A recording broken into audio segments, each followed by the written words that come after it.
Quantos que estão com saudade aí do apóstolo Edmilson? Vamos dar um aplauso ao Senhor pela vida dele?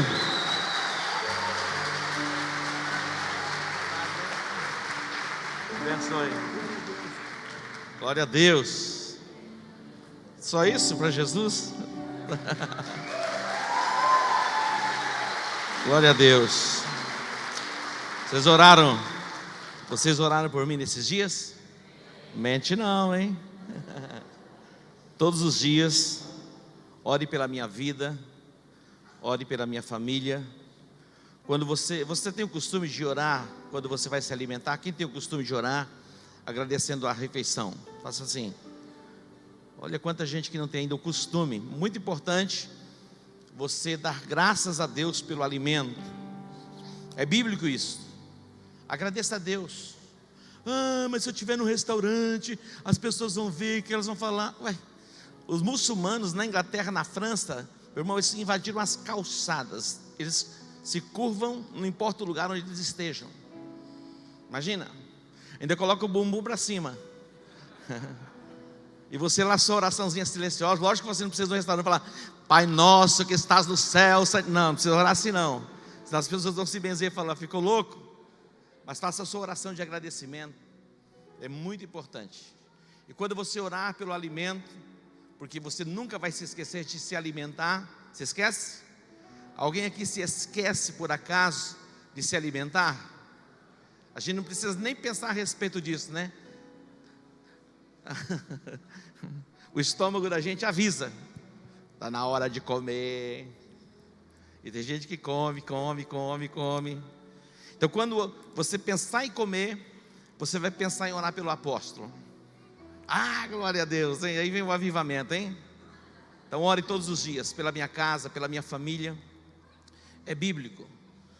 E também é bíblico. Meu computador, estou pregando aqui, ó. A concorrência está grande, hein? Deixa eu ver o que está pregando aqui.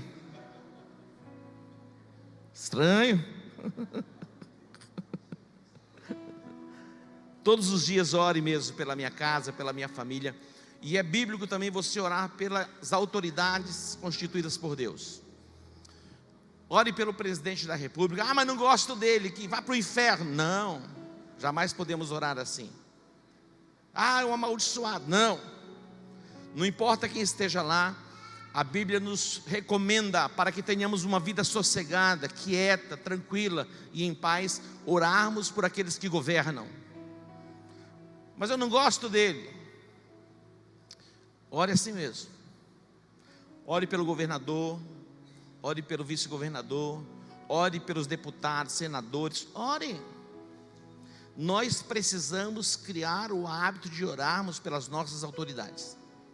Se desejamos uma mudança verdadeira na nossa nação, temos que trilhar este caminho. O apóstolo Paulo diz: antes de qualquer coisa, eu recomendo a vocês que orem pelos reis, pelos que estão em eminência, por todos os homens. Olha só, se nós desejamos uma vida sossegada, tranquila e de paz, esta é uma recomendação bíblica. Então comece a orar. Nós muitas vezes nos tornamos pessoas egoístas que oramos por nós mesmos, somente por nós. É bíblico sim orarmos por nós, orarmos pela nossa casa, mas é bíblico também orarmos pela cidade, orarmos pela nação e por aqueles que governam. Então desenvolva também o hábito de orar pela nação, e você vai ver o que Deus vai fazer na sua vida. Grandes coisas Deus vai fazer na sua vida. Neste final de semana passado eu estive ministrando em Corumbá e Ladário. Temos 4 igrejas em Corumbá e Ladário. Tivemos um congresso regional. Foi um momento muito extraordinário, e ver o que Deus está fazendo ali. É tempo de avivamento. Diga: é tempo de avivamento. Tempo de crescimento, de frutificação e de multiplicação. E esse é um tempo para Deus abençoar você. Deus vai falar com você, e você vai sair deste lugar abençoado. Na verdade, daquilo que você se alimenta é o que te dá vigor ou te abate. Quando você se alimenta de alguma coisa contaminada, você fica o quê? Doente. Quando nós olhamos para bebês, crianças, muitas vezes tem facilidade, porque não tem resistência. Qualquer tipo de alimento que esteja um pouquinho com problema, a criança já fica enferma. Nós já temos um pouco mais de resistência e aguentamos até um pouco mais de alimento. Assim que não esteja... Quando nós vamos a Israel, algumas vezes passamos pelo Egito. Meu irmão, é terrível o Egito, em termos de limpeza. Um país como outro país qualquer, mas em termos de limpeza. As mulheres, elas fazem pães assentadas ao chão, e muitas vezes faz a massa na perna mesmo, assim na coxa, e vai gritando.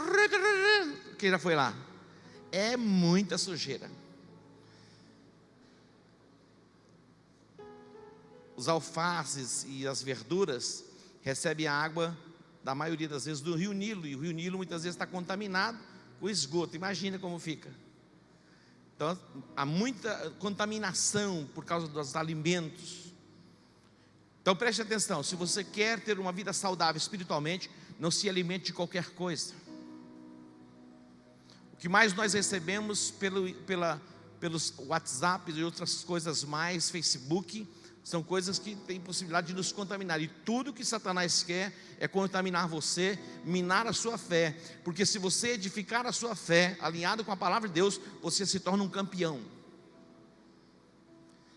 Então não se deixe contaminar se alimentando de qualquer coisa. Você viu fulano de tal, não importa o que o fulano de tal fez, siga a palavra. Você viu o que falaram do pastor outro dia, não sei o que lá em Rio Brilhante, o problema é dele. Siga a palavra. Se alimente da palavra, fortaleça a sua fé, e por meio da fé, você vai viver os milagres de Deus. Você se torna um crente forte, poderoso, e um campeão em Jesus. Então vamos lá, vamos para a palavra. Abra sua Bíblia comigo, 2 Crônicas, capítulo 14. 2 Crônicas, capítulo 14. Estamos chegando ao final do tema Deus primeiro. Primeiro Deus, segundo. Vocês não estavam na aula passada, né? Primeiro Deus, segundo, terceiro, e as outras coisas serão acrescentadas. Talvez algumas pessoas fiquem confusas. Como colocar a igreja na frente do trabalho, das minhas atividades profissionais e das minhas responsabilidades? O próprio Jesus disse: buscar em primeiro lugar o reino de Deus e a sua justiça, e as demais coisas vos serão acrescentadas. Não permita que a serpente, a mesma que enganou Eva, engane você. Outro dia eu ouvi alguém dizendo assim: olha, cuidado, porque você se tornar um líder de célula, se envolver com célula, com oração, isso não vai colocar comida na sua mesa, não. Você tem que trabalhar e trabalhar muito. Verdade, tem que trabalhar. Mas se você não colocar Deus em primeiro lugar na sua vida, inútil vos será levantar de madrugada, repousar tarde, comer o pão das dores. É o que a Bíblia diz. Então acredite na Bíblia. Há um tempo pré-determinado para todas as coisas. Seja diligente na sua chamada profissional, diligente mesmo. Faça e faça o melhor, se esmere. Eu disse, é inconcebível que um cristão, um crente verdadeiro, cheio do Espírito Santo, tenha que fazer a mesma coisa 2 vezes, 3 vezes, porque fez mal feito. Mas está assim de crente assim, ó. Faz, quebra, desmancha, faz de novo, tem que quebrar, desmancha, faz de novo. Viste um homem diligente na sua obra, sobre rei será posto, não será posto diante de pessoas obscuras. Desenvolva as suas habilidades, para não ter que fazer 10 vezes.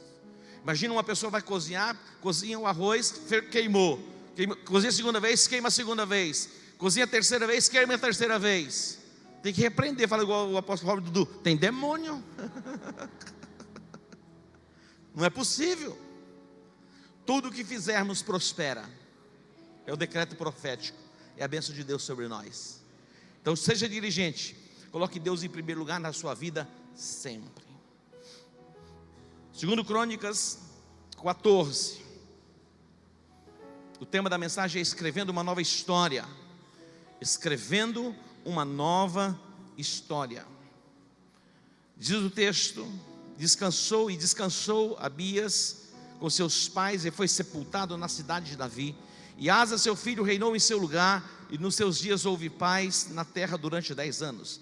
Asa fez o que era bom e reto aos olhos do Senhor seu Deus.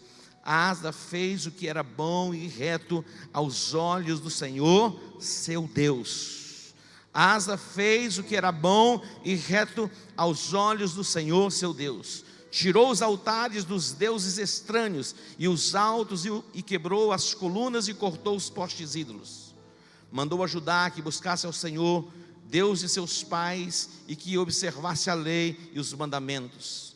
Tirou de todas as cidades de Judá os altos e os altares de incenso, e o reino esteve em paz sobre ele. E o reino esteve em paz. Diga, em paz. 6. Edificou cidades fortificadas em Judá, pois a terra estava em paz. Não havia guerra contra ele naqueles anos, pois o Senhor lhe dera repouso. Disse a Judá: edifiquemos estas cidades, cerquemo-las de muro e de torres, portas e ferrolhos. A terra ainda está em paz diante de nós, porque buscamos ao Senhor o nosso Deus, buscamo-lo, e Ele nos deu repouso em redor. Buscamo-lo e Ele nos deu repouso em redor. Portanto, edificaram e prosperaram. Portanto, edificaram e prosperaram. Diga comigo: edificaram e prosperaram. Quem quer edificar e quem quer prosperar? Esse é o plano de Deus, este é o propósito de Deus para a sua vida. A monarquia em Israel começou no rei Saul. Foi o primeiro rei de Israel. Mas a Bíblia diz que Saul, ele fez o que era mal aos olhos do Senhor, e ele perde o trono. Projeta para mim 1 Samuel capítulo 13, versículos 13 e 14. Ele fez o que era mal aos olhos do Senhor. A qualidade espiritual de um rei, interessante, determinava o seu êxito ou o seu fracasso. Preste atenção. A qualidade espiritual de um rei determinava, era determinante no seu êxito, no seu sucesso, na sua prosperidade ou na sua derrota. A qualidade espiritual de um rei determinava, preste atenção nisso, ouça. A qualidade espiritual de um rei determinava o seu êxito, a sua prosperidade ou o seu fracasso. Diga: a qualidade espiritual de um rei determina o seu êxito ou o seu fracasso. Diga: rei. Pedro, ele diz: vós sois geração eleita, sacerdócio real, nação santa, povo adquirido. Hoje quem vai tomar o lugar do rei é você. A sua qualidade espiritual vai ser determinante no seu êxito ou na sua frustração. Deus falou comigo, eu estava sentado aqui há alguns anos. As tuas frustrações são frutos do teu comportamento. As tuas frustrações são frutos do teu comportamento. Nós queremos transferir responsabilidade pelas nossas frustrações e pelos nossos fracassos para os pais, para os tios, para os vizinhos. É interessante. Alguns filhos, eles pensam em punir o pai ou seus pais. Eles não buscam desenvolver a sua vida espiritual e vão viver segundo o padrão do mundo para punir os pais, mas mal sabem eles que eles mesmos estão sendo punidos. A partir de você, uma nova história pode ser escrita. A partir de você. Observe lá, ora, versículo 13.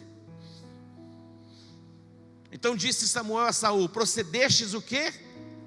Neciamente, olha só. Não guardaste o mandamento que o Senhor Deus, que o Senhor teu Deus te ordenou. O Senhor teria confirmado o teu reino sobre Israel para sempre. Imagina ouvir isso. Procedeste neciamente. Queridos, nós precisamos nos autoavaliar nos nossos comportamentos. A Bíblia diz que há caminhos que ao homem parece direito. Preste atenção, vou abrir um parênteses aqui. Quando Naamã foi desafiado por uma menina a ir a Samaria, porque lá tinha um profeta que podia ministrar cura sobre ele, ele vai ao rei, o rei envia ele ao rei de Israel. Depois ele chega até a casa do profeta, e o profeta então manda um moço, olha só, manda um moço, dizendo: vai e banha-te no Jordão, e você vai ficar curado da sua lepra. Se banhe no Jordão por 7 vezes. Ele não queria isso. Vou seguir, presta atenção. Nós poderíamos fazer uma fila que você entrasse por aquela porta, passasse pelo altar e voltasse para sua casa, simplesmente com um toque, uma unção. Mas isso não ia mudar a sua vida. É possível que você recebesse uma carga elétrica, saísse daqui energizado, mas isso não ia mudar a sua vida. Então preste atenção, ouça a palavra de Deus, porque é a palavra de Deus que vai mudar a sua sorte. Ele diz: eu pensaria que seria assim, viria alguém, o profeta, e colocaria as mãos sobre o lugar infectado, friccionaria. É uma sessão espírita. Eu pensava que era desse jeito. Ele falou: não é desse jeito. Preste atenção no que o profeta está falando para você. Vai ao Jordão, se banhe no Jordão por 7 vezes, e você vai ser curado da sua lepra. Então não é do jeitinho que você está pensando. Quando a gente se reúne, Deus fala conosco. Ele tem várias formas de falar, mas Deus vai falar com você através da palavra. E através da palavra você vai ter toda a possibilidade de escrever uma nova história, ou continuar do mesmo jeito.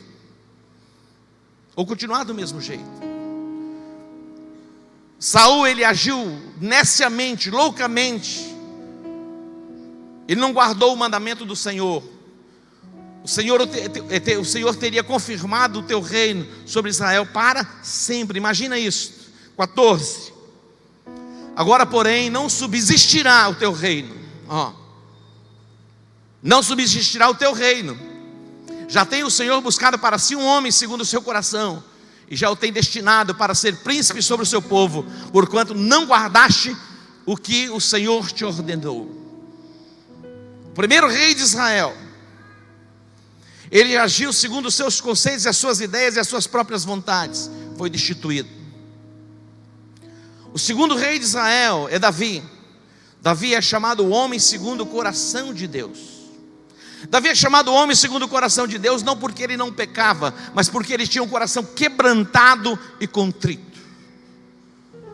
Ele se quebrantava com facilidade, ele se rendia com facilidade, não havia nele obstinação alguma. Saul tinha o coração obstinado. Ele queria ser honrado, mesmo depois de ter transgredido aquilo que Deus lhe falara. Davi é o homem segundo o coração de Deus, o segundo rei de Israel. Agora, o terceiro rei de Israel foi Saul, ou foi Salomão. Salomão, meu irmão, foi tão terrível, porque o comportamento dele, ele vai se envolver com mulheres de muitas nações, desde a filha de Faraó, passando por todas as nações do mundo, então ali próximo a Israel, conhecido. E através desses relacionamentos que ele teve com essas mulheres, ele vai absorver a cultura pagã desses povos, ao ponto de sacrificar a Moloque. Olha, e ele vai ter então o reino dividido. O reino dividido. Interessante, porque ele tinha 700 mulheres, 300 concubinas. Imagina, uma já não é fácil.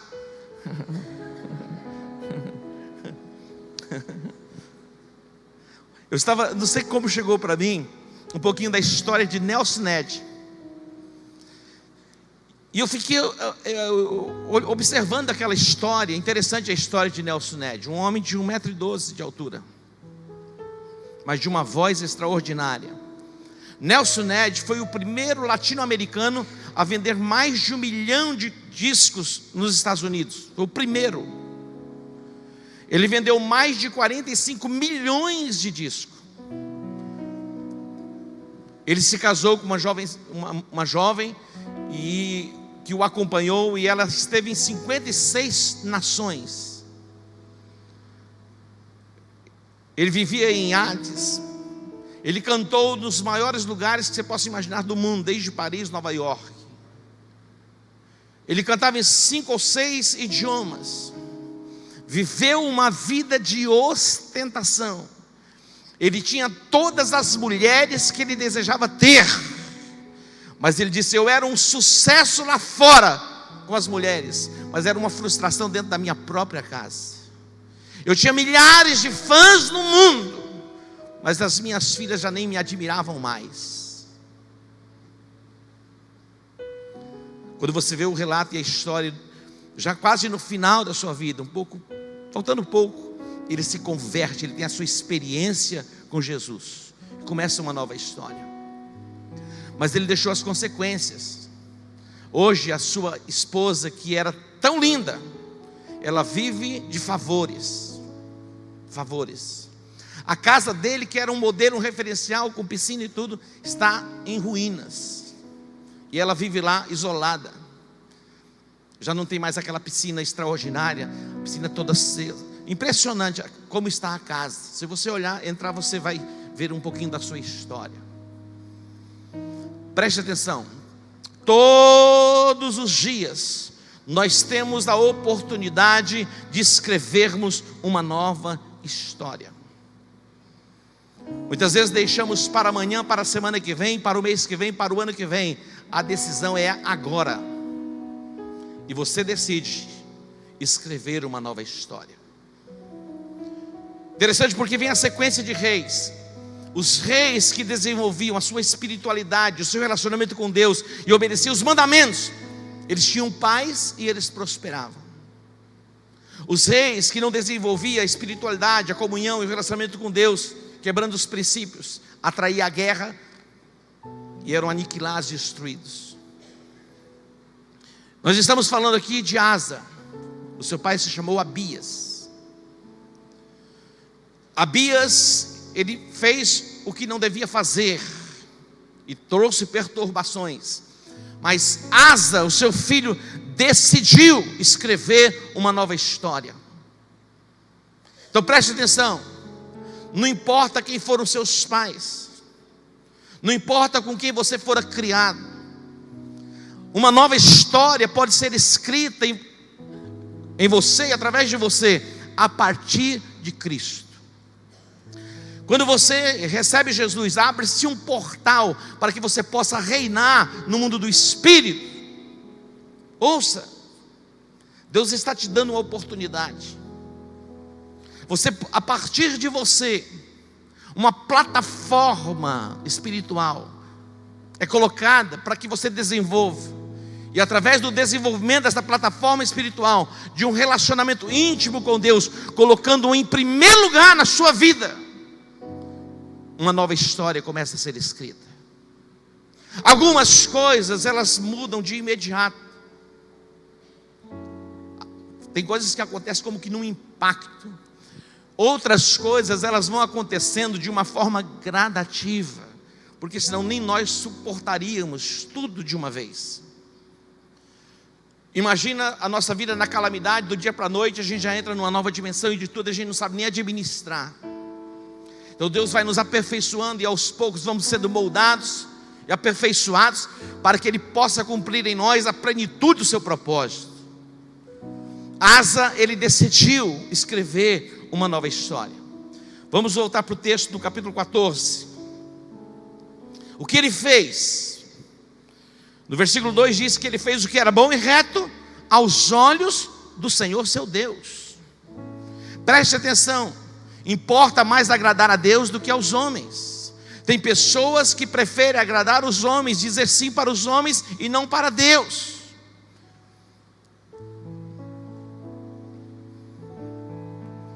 Para não perder a admiração, sempre diz sim.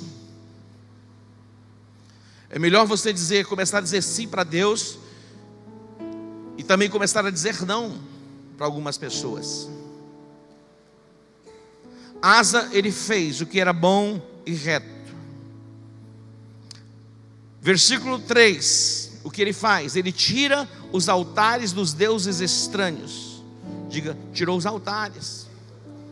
Diga, tirou os altares. Talvez você pense, olha, mas eu não tenho nenhum altar construído na minha casa. Mas você tem altares construídos dentro do teu coração.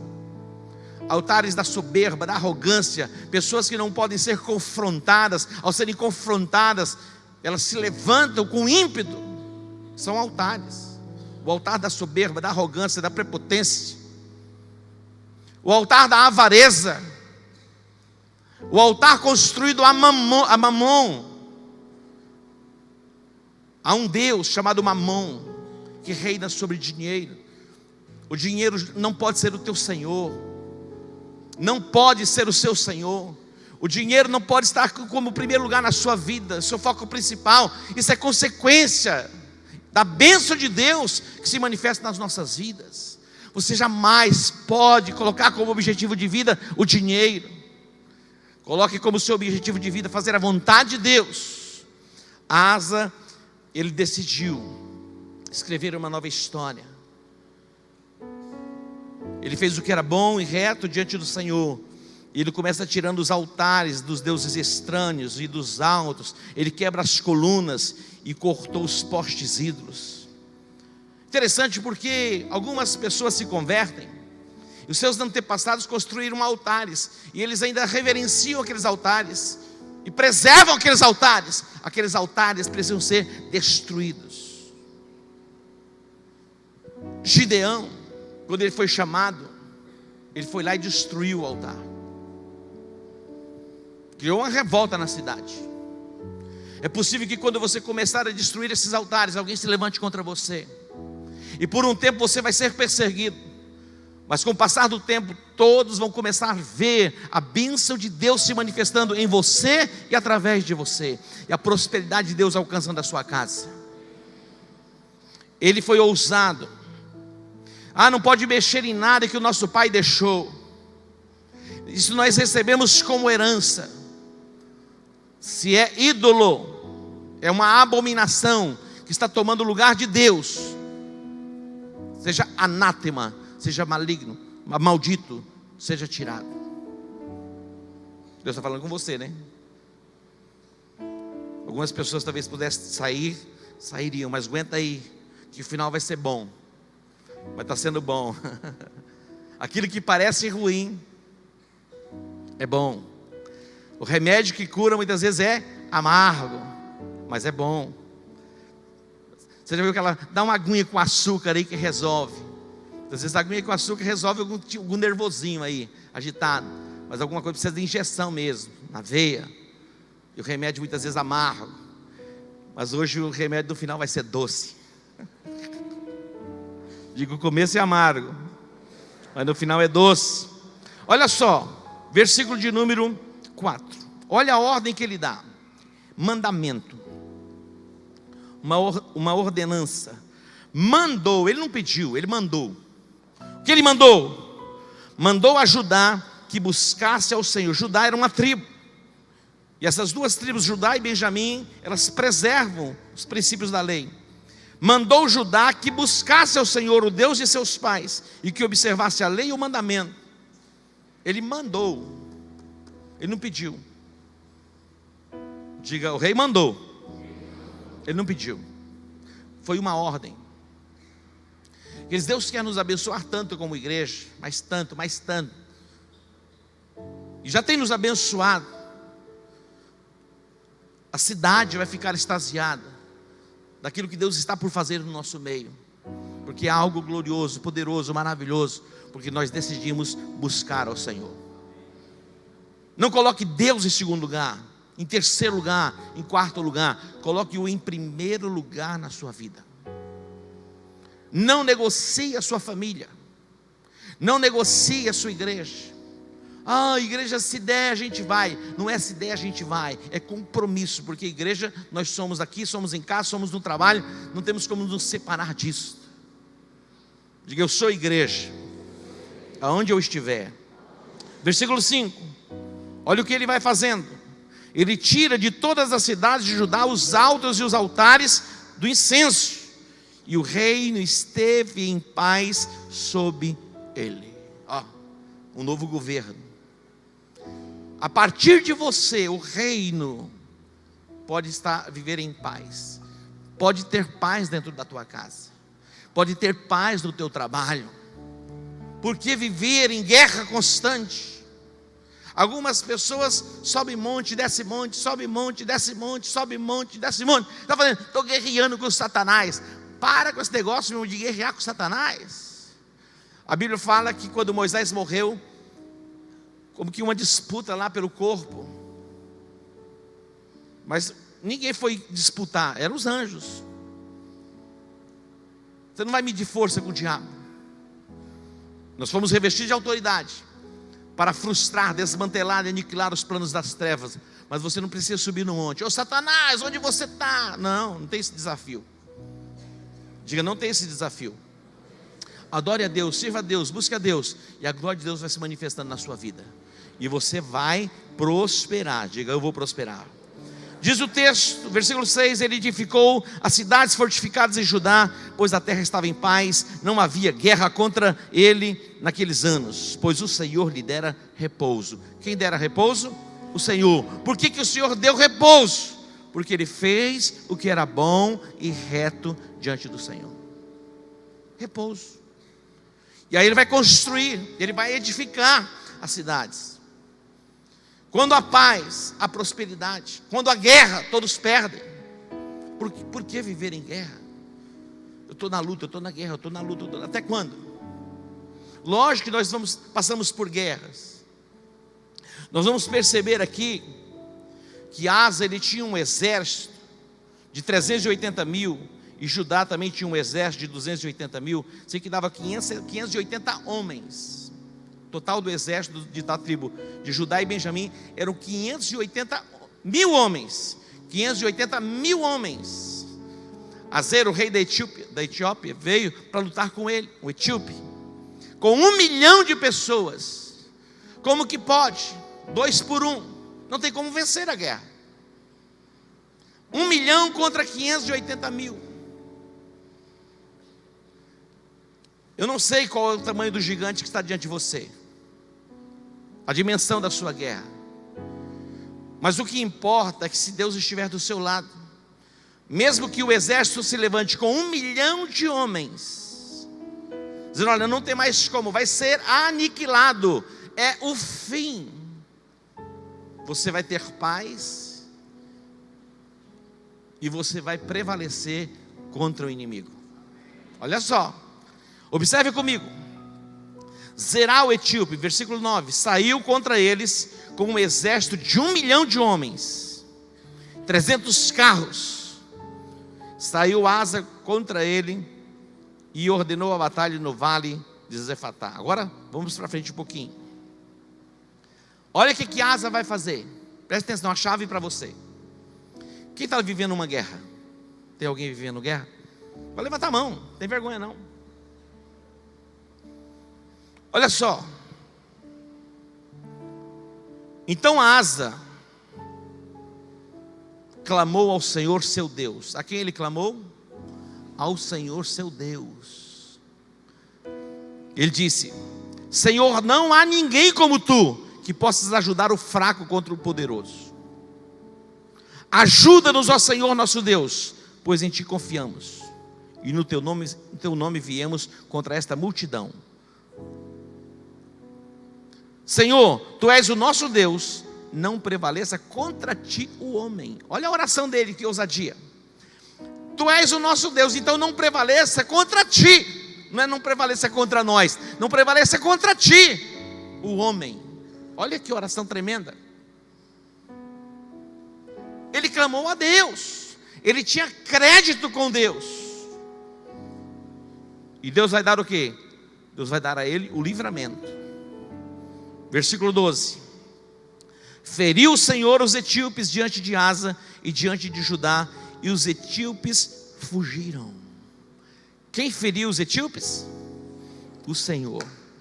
Meu irmão, quando Deus toma a nossa causa, acabou. Não importa o tamanho do inimigo, não importa o tamanho do problema, não importa o tamanho do problema.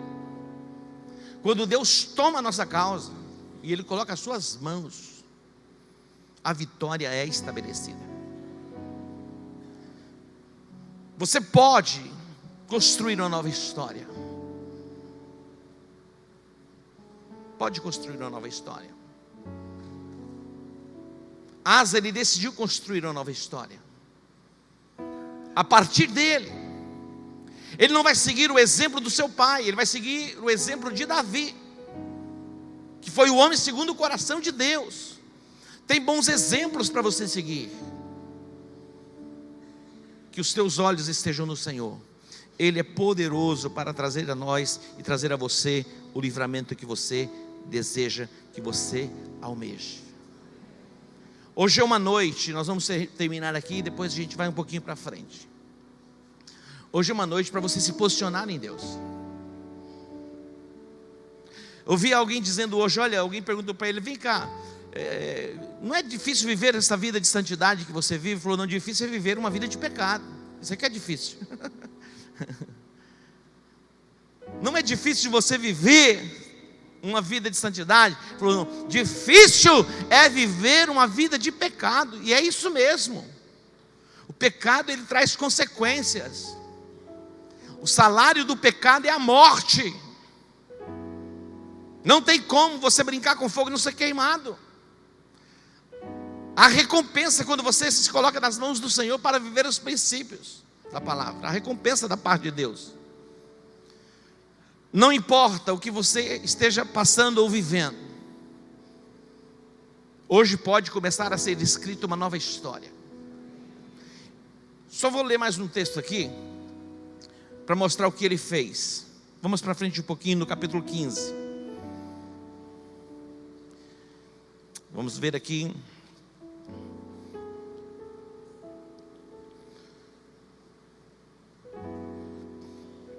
Vamos para o versículo 10. Segundo Crônicas 15, 10. Ajuntaram-se em Jerusalém no terceiro mês. Aonde eles se ajuntaram? Jerusalém. Jerusalém era a base.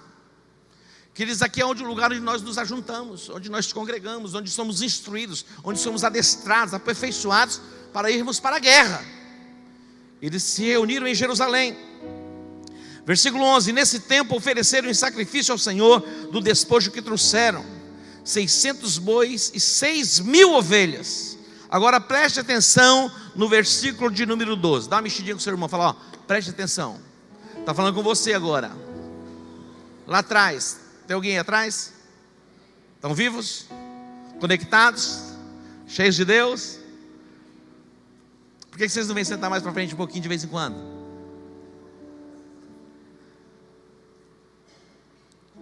Tem um lá na cortina, já baixou um pouquinho, para ninguém entrar e sair, né?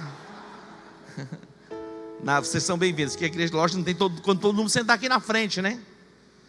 Outro dia eu falei para um camarada, vai chegando mais para frente, vai chegando mais para frente. Daqui a pouco você está lá no primeiro lugar. Vocês aí de trás, ó, vai chegando mais para frente. Olha só, versículo 12. Entraram em aliança de buscarem o Senhor, o Deus de seus pais, e de todo o seu coração e de toda a sua alma. Versículo 14. Juraram ao Senhor em alta voz, com júbilo, com trombetas e buzinas. 15.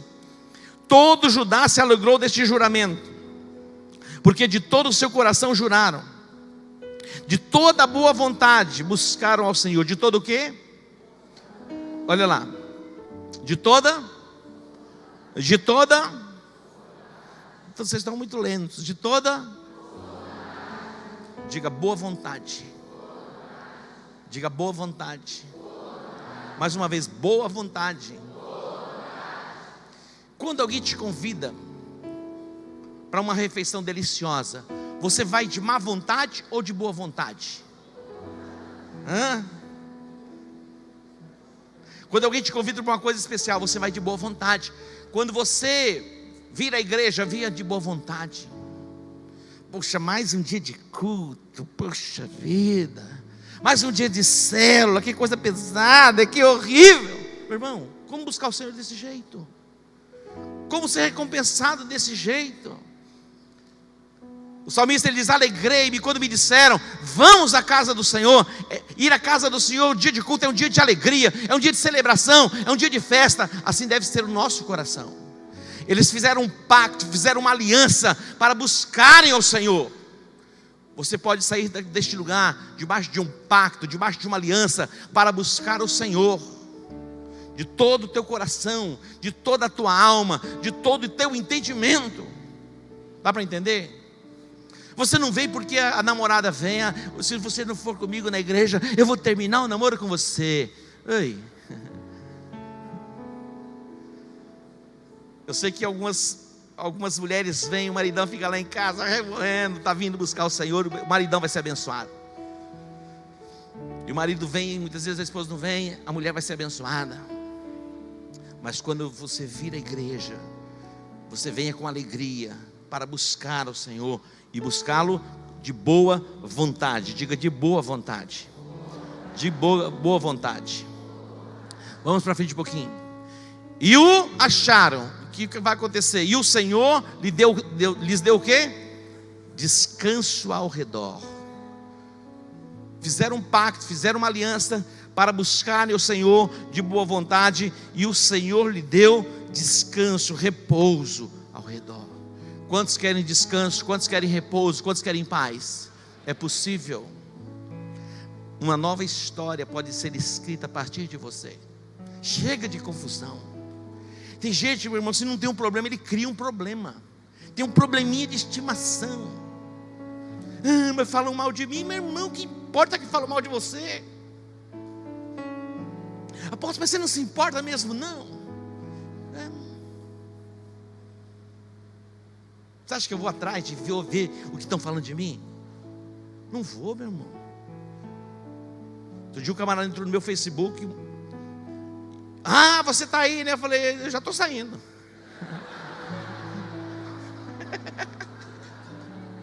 Já estava de saída. O camarada veio falar para mim que eu tinha vendido a igreja, que aquele asfalto do Setoc foi uma negociação. O Satanás. Você que não conhece o Setoc, é nosso centro de treinamento. Dia 7 de setembro vamos inaugurar o complexo de banhos. Está quase pronto, está ficando lindo. Irmão, nós oramos naquele negócio, nós ungimos aquele negócio, nós fizemos caminhar desde o asfalto até lá. Na entrada ali na encruzilhada, toda sexta-feira era despacho de macumba. Um dia nós fomos lá com os homens valentes, ungimos, falou: aqui não desce mais demônio para receber oferenda. Acabou. De vez em quando um demônio que não tinha sido comunicado ia lá receber o trem, e a gente falou: aqui não. Mudar de lugar. Estou falando sério.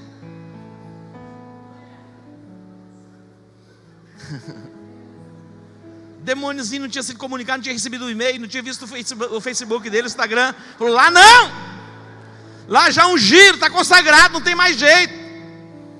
De repente alguém vai e fala: vou asfaltar. E aí vai asfaltar para o aeroporto. O cara fala: vou fazer até que chegue no centro de treinamento da igreja. E o povo não entende até hoje por que não foi para o lado esquerdo, não foi para frente, foi para lá. Mas Jesus mandou o cara fazer lá, ele fez.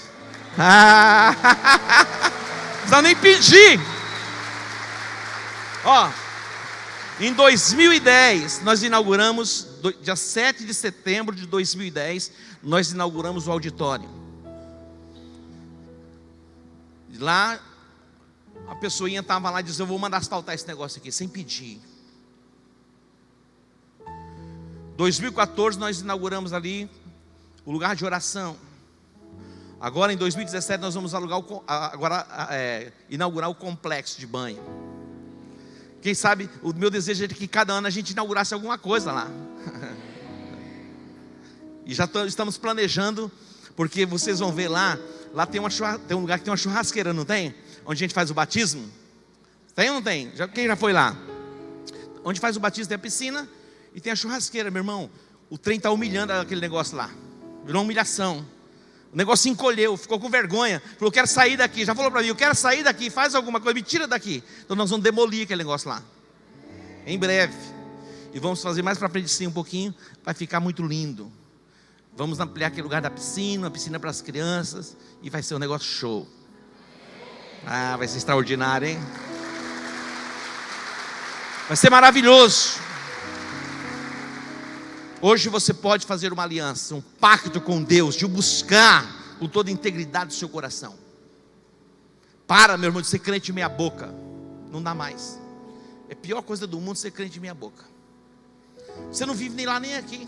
Vai viver no desespero, vai viver na angústia, porque o Espírito Santo vai falar com você. Você vai lá para os lugares das trevas, e o Espírito Santo fica lá esperando. Estou te esperando, bora. Aí você vai para casa e ele vai com você. Fica lá olhando. Não vale a pena ser mais ou menos. O próprio Jesus no Apocalipse diz, olha, no Apocalipse diz, ou é quente ou é frio. Não tem mais ou menos. Eu sou mais ou menos. Mais ou menos é morno. E ele diz, morno é vomitado. Diga, ou é quente ou é frio. Hoje Deus pode fazer com você o que Ele fez com Asa. Você pode assumir o reinado da sua vida, o trono. Para de fazer besteira. Para de falar besteira. Para de pensar besteira. Para de ser a besteira.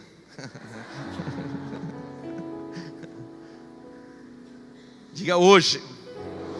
Então vai lá. Cadê o cantor? Vamos lá. Vamos ministrar aqui o Galileu. Pode ser? Eu quero dar a oportunidade para você fazer uma aliança com Deus hoje. Sai do muro. Diga, hoje é o dia de sair do muro. Ah, mas as pessoas não podem saber que eu sou crente. Ué. Você é agente secreto? Você não vai precisar escrever assim, até assim, crente. Fazer igual o pessoal do megafone, né? Porque eu sou crente. É as suas atitudes, é a sua alegria, a sua simpatia. Mesmo o crente não pode ser grosso com as pessoas, mal educado. Não pode.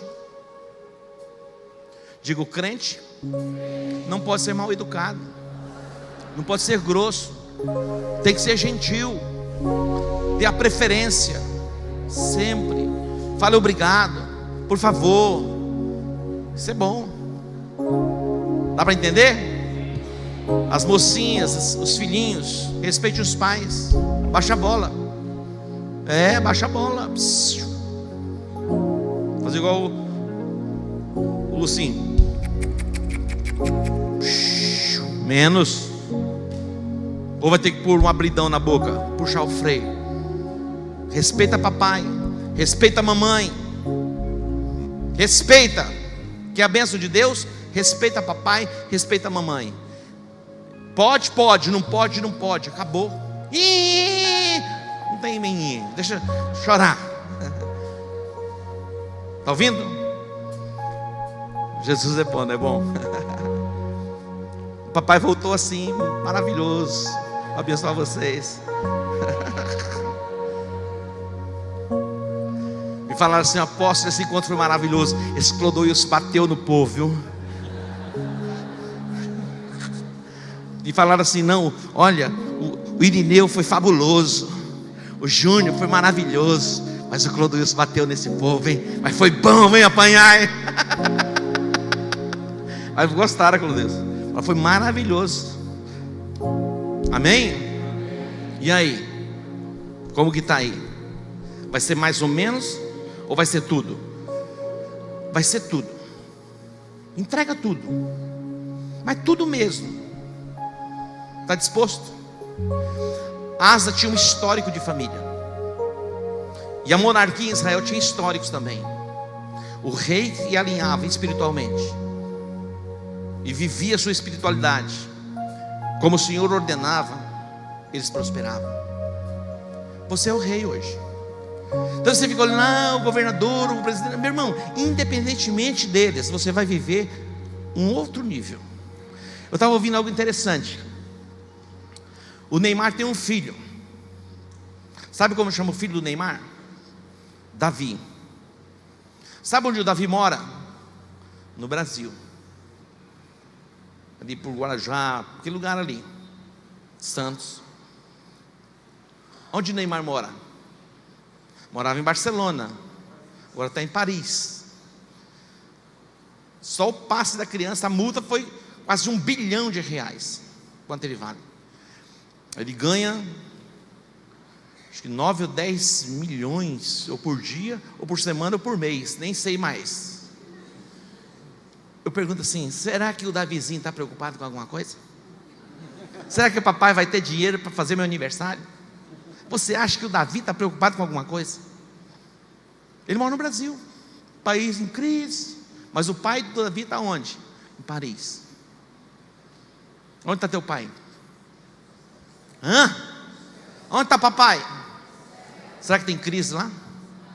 Ó, desacelera aí, porque vai faltar combustível. Desliga o ar-condicionado, porque a energia subiu.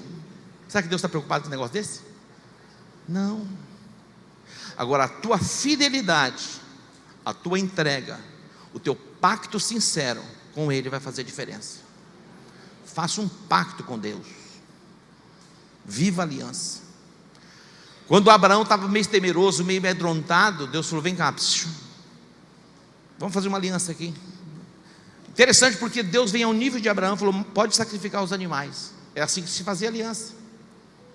Sacrifica os animais. Sacrificou os animais, confirmando a aliança. Olha o que Deus faz. E Deus diz: vem para a minha presença ser perfeito, eu vou cumprir na tua vida a promessa. Para de viver mais ou menos para Deus, ou vai viver logo o inferno, que não vale a pena ser mais ou menos. Seja 100%, seja um crente integral, não mais ou menos, senão você não vive alegria, não vive paz, e você não prospera como você deve prosperar.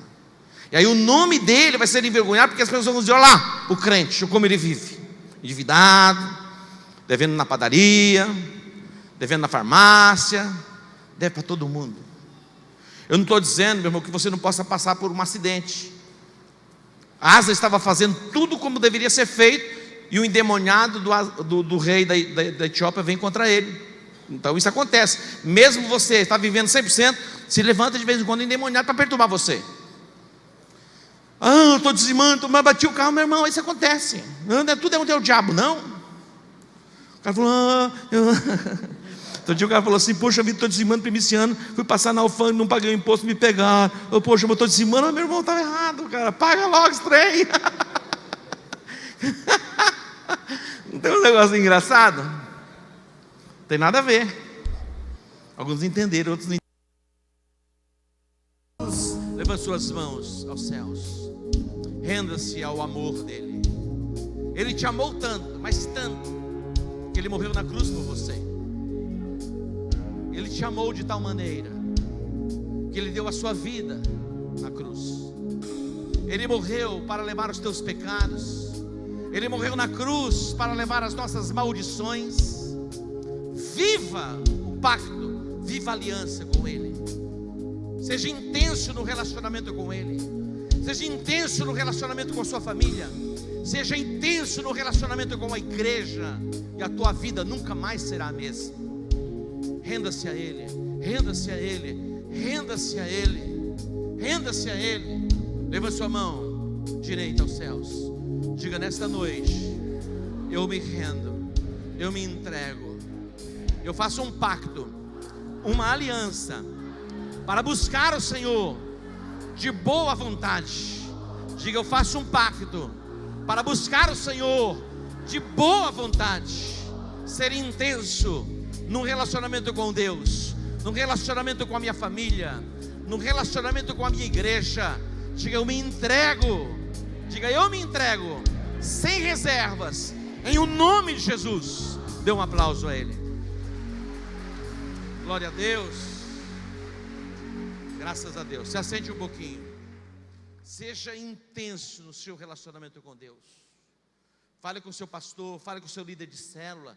Diga: eu quero servir de alguma forma. Algumas pessoas, elas querem ser servidas. Maior no reino é aquele que serve. Sirva as pessoas. Os líderes, eu tenho visto os líderes que estão servindo nas madrugadas, não tem tempo, não tem hora. Eu tenho observado, acompanhado líderes que se colocaram à disposição. Muitas vezes vem o etíope com seu exército, se levanta, mas uma oração, Deus atende e muda a história. Diga: vale a pena ser intenso com Deus.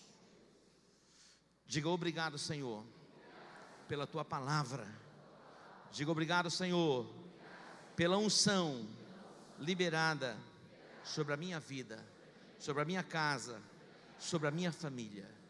Curve a sua cabeça, eu quero orar por você mais uma vez. Talvez você entrou neste lugar com angústias na sua alma, angústias no seu coração. Deus já falou com você. Agora eu vou orar para que a unção do Espírito de Deus seja derramada sobre a tua cabeça. Cadeias, grilhões e prisões vão ser quebradas agora.